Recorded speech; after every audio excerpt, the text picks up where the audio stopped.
up? It's Way Up with Angela Yee. B-Dot's here. My name is B-Dot. I missed you so much yesterday, Angela. I had to come back. Okay, all right. We like that. You're from Queens. You got on your Mob Deep hoodie today. Absolutely. Represent for the killers and $100 billers. Okay, I respect it. Yep. I was about to say, no, that's a curse. I was about to recite some Mob Deep lyrics, and then I was like, oh, can't say that. Can't say that. My favorite Mob Deep song was Eye for an Eye. Oh, the classic, man. That's a classic, right? Mine's still shining. But anything also from the Infamous, so. Or what about the album before that? Hit It From... I can't say that You either. can't say it from Angela. I know. It's a family show. Forget it. All right, well, anyway, you guys are going to love the show today because last week... we had a caller for Ask Yee, and he was so emotional he only could leave a message. He couldn't even get on the phone. Wow. But his question was about seeing his kids. He hasn't been able to see his kids. The mother is withholding the children. And it opened the floodgates for people to call in who are going through similar issues. Now, one man is in the middle of taking care of his issues, and he referenced a lawyer who was really helpful to him because he was saying the lawyer really matters. And somehow we all got connected. And so Cathy Middleton, Esquire, is going to be joining us today.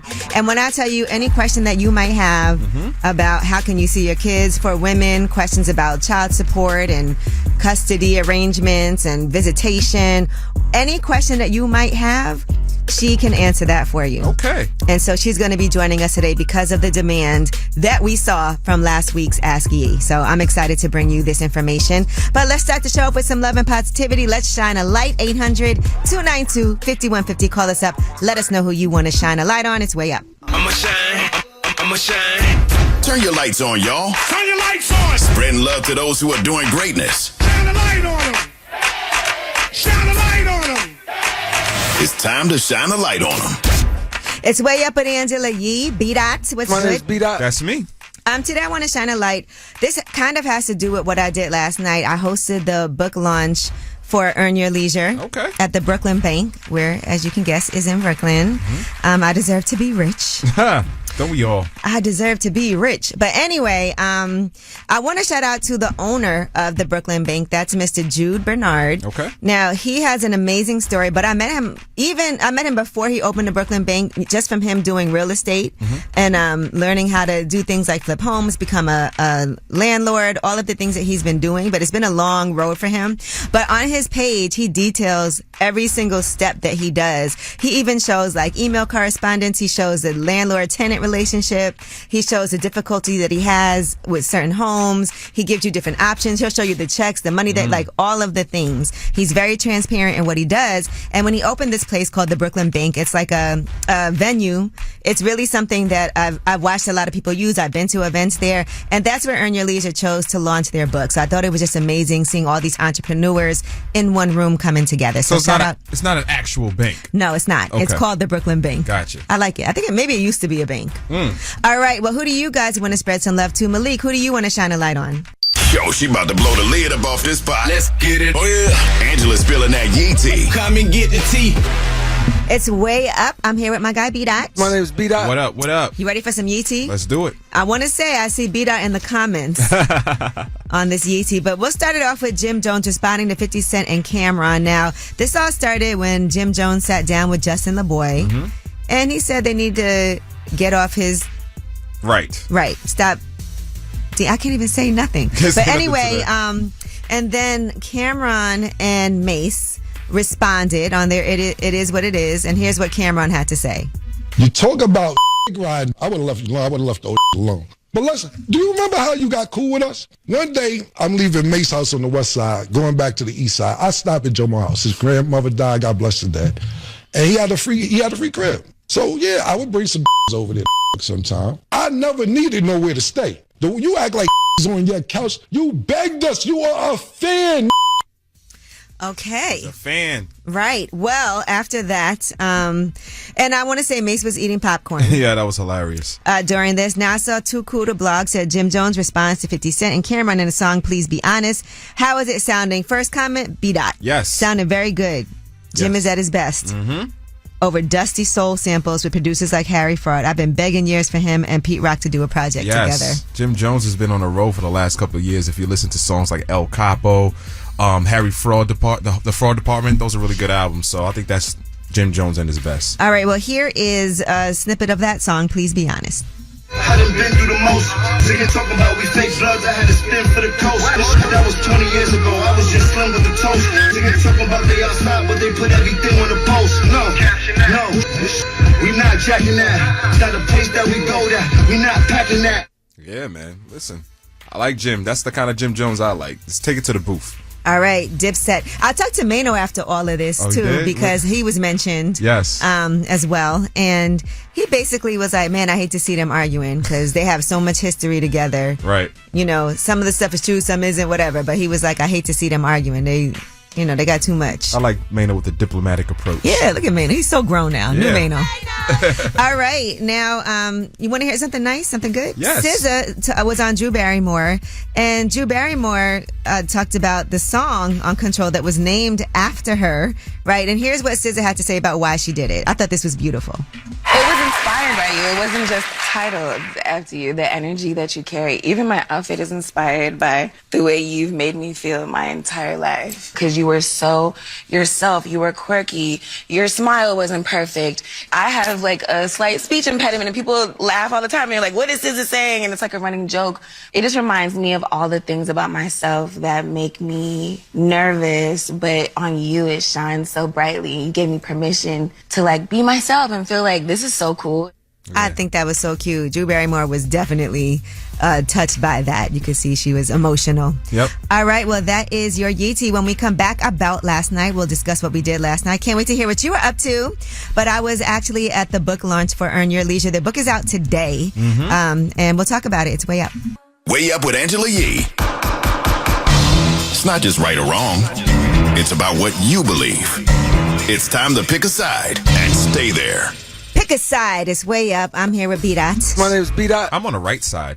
Okay, let's see about that. Today we're talking about if you leave the bottle or take it home when you attend a function, especially if it's at somebody's home. Right. Now, here is what they said on the Shade Room Live. If you bring a bottle and they don't drink it at the function, is it okay to take your bottle home? Hell no. I had people do that to me. I used to host a lot of parties in my house. And I stopped it. Y'all just ate and drank for free. I made all of this. And then what? All right, so let's talk about it. Now, B-Dot, you're taking your bottle, you said. Yeah, I also think it depends on who I'm going to visit. Because if it's someone I don't know like that, I'm taking that home with me. But why would you be there? You know, my presence is a present. That's even worse if you don't know them like that. I think if you know the person better, then you can be like, sis, I'm taking this bottle home. Nah, I feel like if I'm going with you somewhere, I'm a +1. You know, you don't want to come in empty-handed. You know, you bring something in. And then you'll take it back. I mean, And then now I got to apologize for my +1. No bottle left behind. And they'll be like, you saw Angela's +1. He came in here with a do-rag on and he took his bottle back. Well, for me, I would say it depends. Normally, I'll leave my bottle, but I will say in a special situation, I went to go see my family over the holidays and I bought a huge bottle with me of tequila. Okay. And I know they're not going to drink that. And I really bought it because I was like, I like this. I'll buy this big bottle if we drink some here, and then I could take the rest. And I took it home. But it's my family. But if it was, and they came from dinner, so nobody cooked. So it's not like there was food that they provided. So I took the bottle with me, but they knew it. You know why? Because liquor's expensive. It is. Exactly. And so, yes. And so I think in that situation, but if it was somebody's home, it's a gift, they have a dinner, I'm leaving it. All right, now let's talk to you guys. Cicely, are you leaving the bottle or taking it home? You leave the bottle. You're taking the bottle as a courtesy to the host. You leave the bottle. Ooh, okay. Is there any condition where you could take it home? If they offer it to you. Okay, like, please take this bottle with you. You should say no. So that's where you re-gift the gift? No, you say no. It's a gift to the host. The host went through a lot of trouble to have the event, and it's actually rude of you to take your bottle back. Okay. So what if it was an expensive bottle of Cristal and nobody drunk Cristal. You leave it. You made a decision to buy that expensive bottle of Cristal to take to this event for the host. Why are you watching to see if your bottle got drank anyway? Yeah, bring Bel Air. It costs a lot of money. Right, fact. If you have a problem. All right, thank you, Thanks. Cicely. Thank you. Hey, who's this? Hi, this is Anna. Hey, Anna, how are you? I'm doing good. How you doing? Me and B-Dot are good. What do you think about bringing the bottle home or leaving it?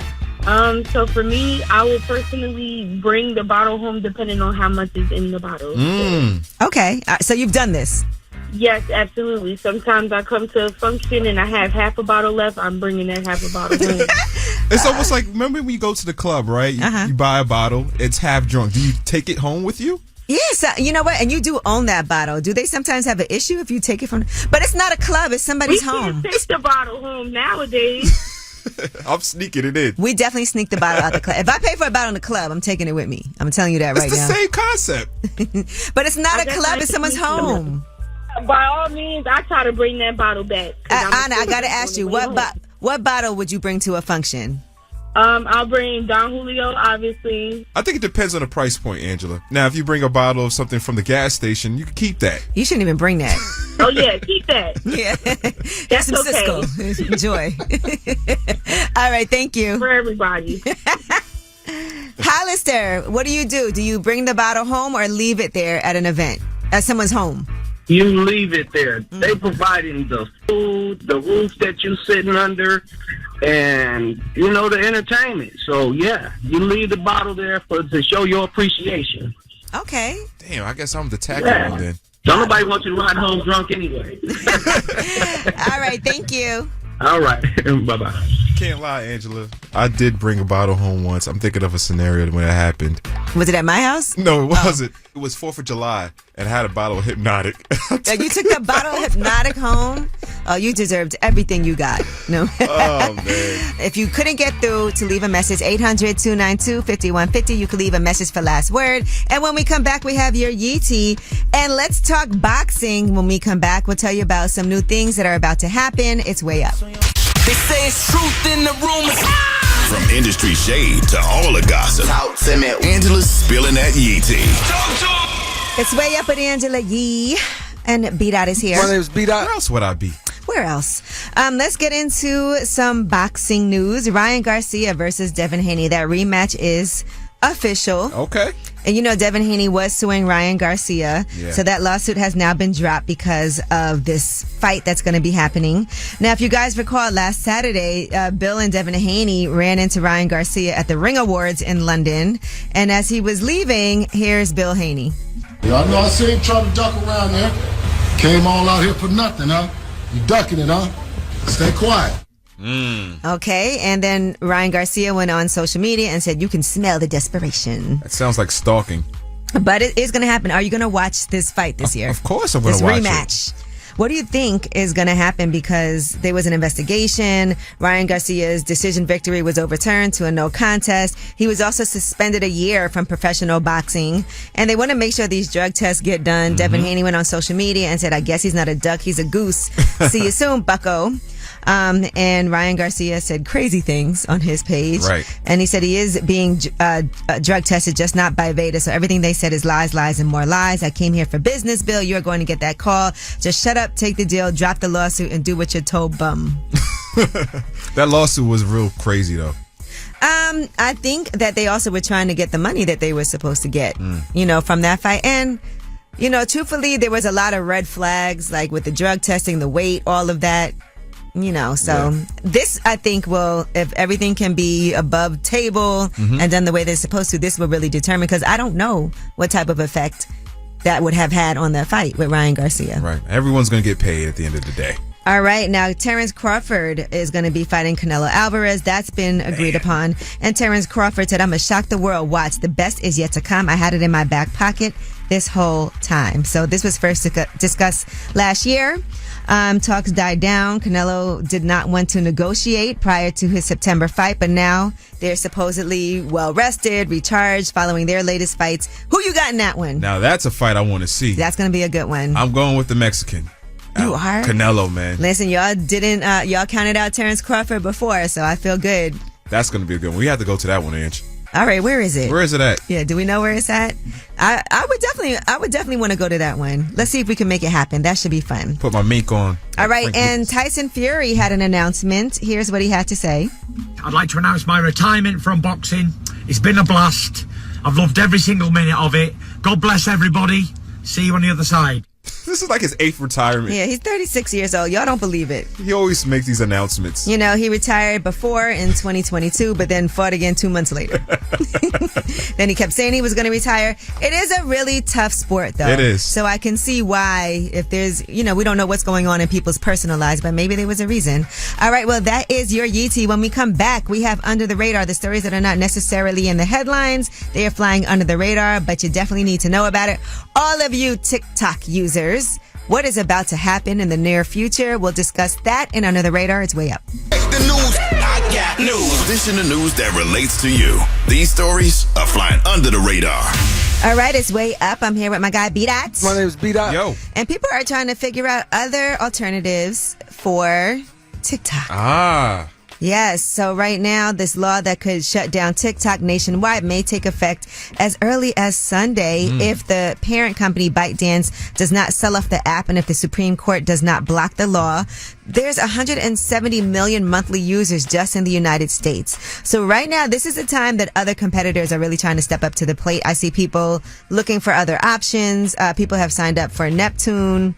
They said if we want another TikTok, it's going to have to happen naturally. There's all these other ones. It was another app that I saw went to like number 1. In the App Store. So I don't know what's going to end up happening, but there's people who also are trying to buy it. TikTok says the report of a possible sale to Elon Musk is pure fiction. That I think should not be allowed to happen.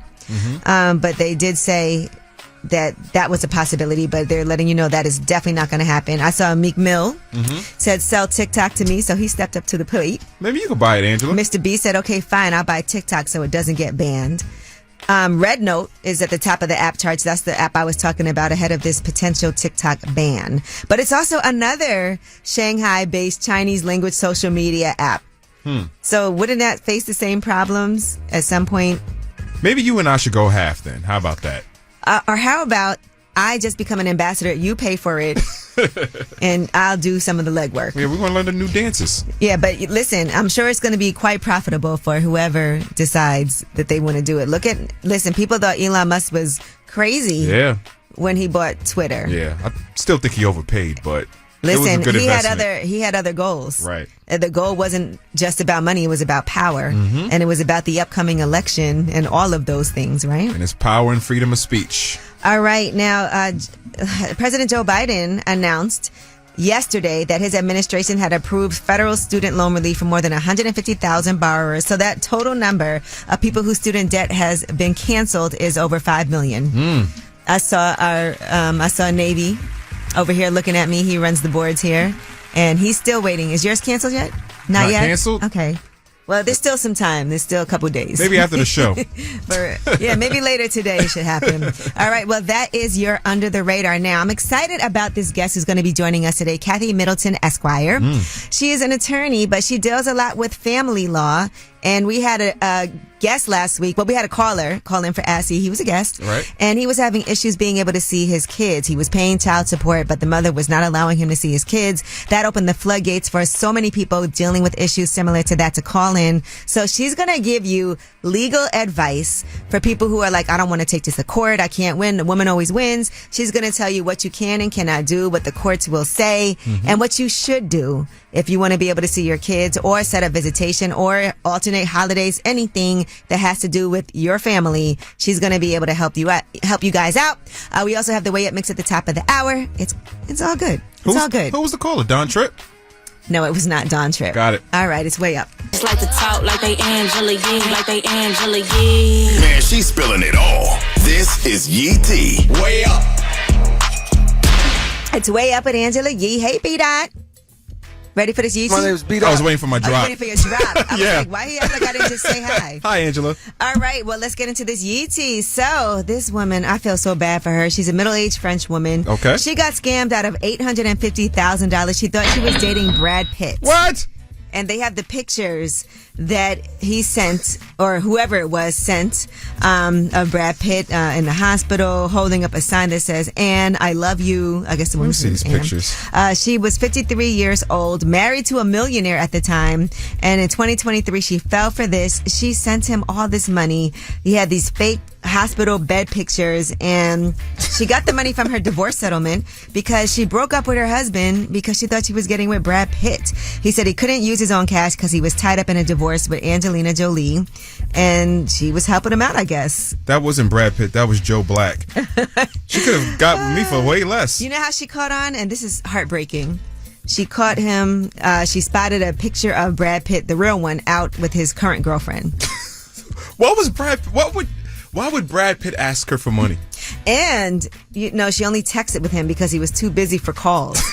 Even while he was in the hospital. How busy are you in the hospital? And the pictures that they posted looked like they were made on Microsoft Paint. I feel so bad that this went, but it's also kind of like, did you not tell your friends? Nobody was like, sis, that's not Brad Pitt. I had to tell an Uber driver once that he was getting scammed. He was telling me about his girlfriend. He was sending her money, and they were supposed to meet up in Mexico. She didn't end up showing up. He bought her a new phone. He did all these things for her. I was like, have you ever met her in person? Have you FaceTime with her? And he hadn't. And I was like, sir, stop sending this woman money. Or whoever this is. All right. Eminem, this diss track that he had, Smack You, has leaked. Now, this sounds like it's from like the early 2000s. Apparently, there's been a lot of tracks that have gotten leaked in recent days. Fred Reck is like, the producer Fred Reck is warning the criminal who's leaking the Eminem music, we will find you and street law will be applied. So this doesn't feel like something they would want out. And when I listened to it, I clutched my pearls. And you said this is the Eminem we love. Yes. All right, well, here is a little piece of that leak. Don't you ever question how we bring our daughter up. You don't even raise your kids. You're waddling Donald Duck. Fat ass gift of a wife who lives in McDonald's does. You stay in LA, trying to poly with all the bloods, begging Suge to get him to follow you to all the clubs. But you're too dumb to see that your publishing's all he wants. Thinking you friends till he gets it, and you're the next rapper sitting on the passenger side of that Benz. It gets hit again, and LAPD you'll be saying who did this shit again. No one who did it, but still nobody admits it. That's my favorite version of Eminem. That 3-album run from Slim Shady LP, Marshall Mathers, and Eminem Show. Love it. All right, well, this was aimed at Suge Knight and Ja Rule. Smack You. Don't worry. Paul's going to smack them. Oh, yeah, listen. Whoever leaked at some point.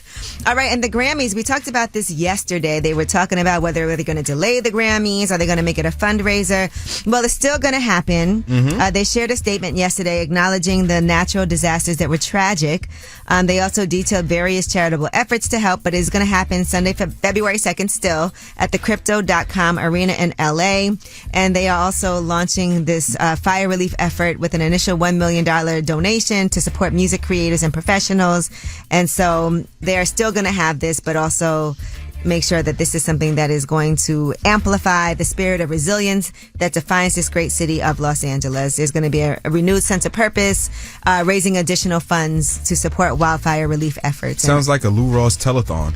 Yeah, I mean, I think it's a great opportunity to raise money, and Beyonce's delayed her announcement that was supposed to happen today because of these LA fires. It'll be a later date now. In recognition of people who've been going through it. The Weeknd canceled his Rose Bowl concert and postponed his album amid these fires as well. The album is now postponed to January 31st out of respect and concern. So I love the fact that the Grammys are like putting the artists on like Front Street a little bit. You know what I mean? Like just put your money where your plaques are. Yeah. Absolutely. All right. Well, that is your Yee Tea. When we come back, Ask Yee. 800-292-5150. I'm here with my guy, B-Dot. Yep. Any question you have, we're going to help you out. And I know you love you some Glorilla. I do. So let's play some Glorilla right now. TGIF. Hey, everybody, whether it's relationship or career advice, Angela's dropping facts. All you should know. This is Ask Yee. What's up? It's Way Up with Angela Yee. I'm here with my guy, B-Dot. Yep. Are you ready for Ask Yee? Of course I am. All right. Well, we have somebody who has asked to remain anonymous on the line. What's up, sis? Hey, how you doing? Good. How you feeling? I'm okay. I went through my spouse's phone, and it was a bunch of provocative stuff between him and this guy who you can kind of see like he dresses like a woman in a way, but he still like doesn't wear wigs or that kind of stuff. But so he's gay. You could see that he's talking to somebody who's gay. Yes. Yikes. Exactly. What kind of conversations were they having? Like very provocative, like, and it was my kid's father who was like really like, I can't wait to do this, and God. this is so big and extreme stuff. So I was like, oh my God. Oh, you must have been devastated. I mean, not just the cheating, but then finding out that, I mean, he could be bisexual or he could be. I think that ship has sailed, Angela. You know, maybe he's bisexual and he likes men and women, but the cheating part is the part that's intolerable too. Yeah, because I kind of suspected the cheating, but I didn't expect that. How long have you guys been together? 10 years. Okay. Well, here's the thing. You guys have kids together no matter what, right? Is he a good father? That's questionable. You know, you have to let him know that you're aware. I think that you just have to confront him, but also. So I did. Oh. He went crazy. Like, no. Why would you touch my phone? It's not what it looks like. And all this craziness. And I'm like, I'm good. So now what are you asking? What do you want to do now? I don't want to be with him, and I think that, like you said, he might be in a place where he likes both, and I mean, to each his own. I'm not mad at that, but it's just like, I've questioned this before, but I never could, like, say that was the case. Yeah. I mean, look, now, you got the evidence that you need to know that he's clearly, at the lowest end of things, he's a cheater and not honest. And, you know, you don't want to be with him anymore, but you guys do still have to deal with each other because of the kids. So you need to figure that out. You know, that's the hard part. Yeah. We live together. We kind of build our lives around each other and taking care of our kids. So it's just hard. I don't have family here. He does. It's just like. Are you still in love with him? Kind of hard. No, I love him, but I love him like family. But I also want you to go out and find your person at some point. For sure. And the only way you can do that is to separate. And while it might be hard, it's going to be just a new normal for you of getting used to something else. And you guys got to have a cordial relationship, and I think you can, because you said you love him, and whatever he's doing is not about you. It's about whatever issues, like you said, he has his own things going on with him. And so he wasn't honest with you, but maybe he's not even honest with himself.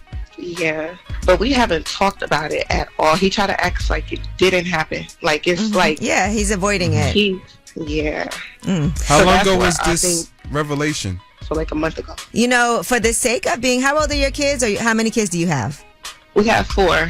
Okay. I think you guys, what you all might need to do is he needs to talk to somebody on his own to be able to come to terms with what's going on with his life, express himself. And then, you know, I wouldn't be mad at y'all going together to try to figure out how do you guys move forward as people who are going to be, I learned this phrase, parallel parenting, but parenting together to be able to respect each other, for you to understand where he's come, for him to understand, because I feel like he don't even understand what he's dealing with, and he's embarrassed, and he's not coming to terms with it, and he needs to talk to somebody. So what do you do in a situation when, like, he's the person who won't talk to anybody? He's 100% against counseling. I would tell him that, look, I know that it's hard for you to talk to me about this now. The only way that I feel like we can even, like, be cordial and figure out what's going to happen to still be able to function is do this for the kids and for yourself. Okay. Well, thank you. I'm definitely going to try to put this in place. All right. Good luck. Thank you so much. All right. We want to give you a big virtual hug over the phone. I appreciate it. Thank you for calling us. And you know what? Out of that, we're going to be talking to Cathy Middleton, Esquire, when we come back. She's a family planning lawyer. And so she deals a lot when it comes to rights and visitation and child support and all of that. So many people have questions. She's going to be here to help you out. It's Way Up. Everybody listen. Yeah. It's what y'all been waiting for. You're tapped into Way Up with Angela Yee. What's up? It's Way Up with Angela Yee, and today we're doing something really special. I've always said that I always like to defer to experts when something is outside of my realm of expertise, and we have Cathy Middleton, Esquire, with us. Thank you for joining us. Thank you for having me on the show. So the other day we did have an Ask Yee caller. He left a voicemail, and he was discussing issues that he was having with seeing his kids. Let's play that call for her right now. How do I get my kids back? I ain't seen my kids in 3 years. I pay child support. She slept with my best man on the wedding night. So that's why the divorce happened. She bitter because I found out that she slept with the best man. And the judge better do it. Tell me, how can I get my kids back? Help me, please. Okay, so you hear his question now. I tried to help him as best as I could. I told him the earlier that he gets a lawyer and establishes some type of visitation, the better it is for him. But I want you to answer as somebody who you deal with family planning, family law, you deal with child support, you deal with visitation, custody, all of those things. So what would you tell somebody? He hasn't seen his children. He pays child support, but what can he do? Angela, you gave him good advice. The first thing that he needed to do was to reach out to contact legal counsel so that he could get a petition started for child custody / visitation. By doing that, what he will do is he'll start the process, the ball rolling towards getting access back to his children. Because what happened to him is he's become a victim of parental alienation. He's not seeing the children. He's not speaking with the children. There's no communication whatsoever. The longer the time lapses between the last time he saw the children and the next time he sees them, the likelihood shrinks by the year as to whether or not he will be able to come back into those children's lives. Right. It will probably be supervised visits because he has been away from the children's lives for a while. But they will put a regular schedule in place with the goal of having it move from supervised to unsupervised bi-weekly visitation with him. But if the children start reaching the age of pre-teenhood, 12, 13, 14, and they're saying, I don't know this man, I don't want to be around him, then the court is going to have a difficult time forcing children to have visitation with somebody that they really don't know, who's actually a stranger to them. So his job is to really do as much as he can now to get the ball rolling in court. Right now I'm talking to lawyer Cathy Middleton, who actually specializes in family planning. Let's say the kid is 7 years old and they're like, I don't want to see my dad. I don't know him. I'm scared of him. My mom has told me awful things about him. Then what does the court do? Well, I have a case like that right now. And so what the court has done is they established a supervised visitation schedule, which was being supervised by a social worker who was attempting to reconnect or reunite the child with the father. The problem with these visits is that they were virtual visits, so there was a lot of room for mismanagement in terms of the mother poisoning the child against the father, saying that the child was not interested in the visits and that sort of thing. And when the court realized that that was not a suitable way of trying to reunite these parties, they then moved to a therapeutic supervised visitation schedule where we now have an actual psychiatrist who is overseeing the visitation, counseling the parties, dealing with the issues that the child has as a result of having been away from the father, as well as the issues that the father's having as a result of being disconnected with the child. And so we're seeing a lot more progress take place. It may be within the confines of a doctor's office, but at least the process is beginning to take place for reunification. Cathy Middleton Esquire is here. We have more with her when we come back. She'll be answering a lot of questions that you guys have personally. It's Way Up. Look. Yeah, what's happening? You want to know my name? Way Up with Angela Yee. Turn me on. What's up is Way Up with Angela Yee, and we are here with family planning lawyer. She also helps people when it comes to child support, when it comes to custody, visitation. Cathy Middleton Esquire. So how does a domestic violence situation affect a father's visitation or custody? We often at my office as well have domestic violence cases, and we have to navigate the murky waters of being able to maintain the integrity of the child's relationship with the father and the father's relationship with the child, even in the midst of a domestic violence order protection situation. In New York State, what we tend to do is the court will usually issue an order of protection that has a carve out. It allows a father to be able to continue to have consistent visits with their child, even while they're abiding by the terms and conditions of an order of protection. So if an order of protection requires a father to stay away from the mother, he still can be able to have access to the child. Visitation will take place, drop off and pick up at, say, a police precinct. Okay. Or maybe another relative will facilitate the drop off and pick up of the child. And the father will be able to then take the child to their home and return the child at the end of the visit. Now, that could be a real issue, though. Let's say a woman is frightened because she's like, he beat me up, he put his hands on me, I'm not comfortable with my child being around somebody that has these anger issues. Then what happens? Well, the court, generally speaking, will look at where the violence was directed towards. So if it was directed towards the woman and only the woman, The view of the court is that it should not be the case that we now cut off all relationships that the father would have had with any of his children. If, however, the domestic violence involves the children as well, then what may happen is the visitation with the parent and child may be a supervised visitation schedule. Right now I'm talking to lawyer Cathy Middleton, who actually specializes in family planning. All right, now we have another caller because, like I said, this day when we had this Ask Ye, the phone lines blew up. There were so many people leaving messages. All right, here's another question. I get to see my daughter only Thursdays to Saturdays. I drop her off Sundays. But the other days, Mondays, Tuesdays, Wednesdays, I cannot call her. I cannot speak to her. Not because I have anything with the law or anything, but my ex-wife won't allow me to. I'm afraid to go to the court because everybody I speak to says that I'm going to lose the case because it's the mother. The mother always wins. People do say that. The mother always wins when it comes to court. So what do you say to that? Okay, I would say that he's getting some bad advice. He needs to contact a lawyer right away. As a father, he's got a right to have consistent visits with his child. On those days when the child is not in his home or visiting with him, he's supposed to be able to have either telephonic or FaceTime visits with the child. There should be like an hour set aside. In most of my cases, we'll have like 7 o'clock every evening.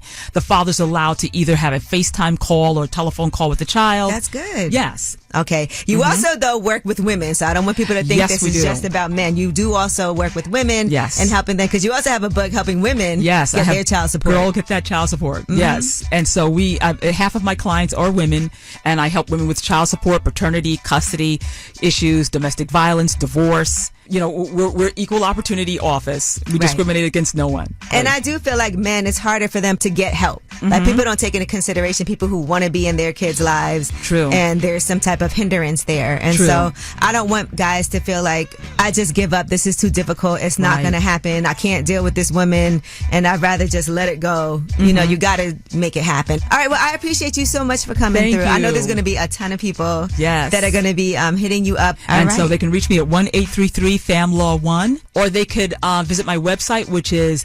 www.cathymiddleton.com. Well, thank you so much, Cathy. And you should watch that full interview with Cathy Middleton, Esquire, on my YouTube channel, Way Up With Ye. And when we come back, you guys have the last word. Got the phone. Tap in.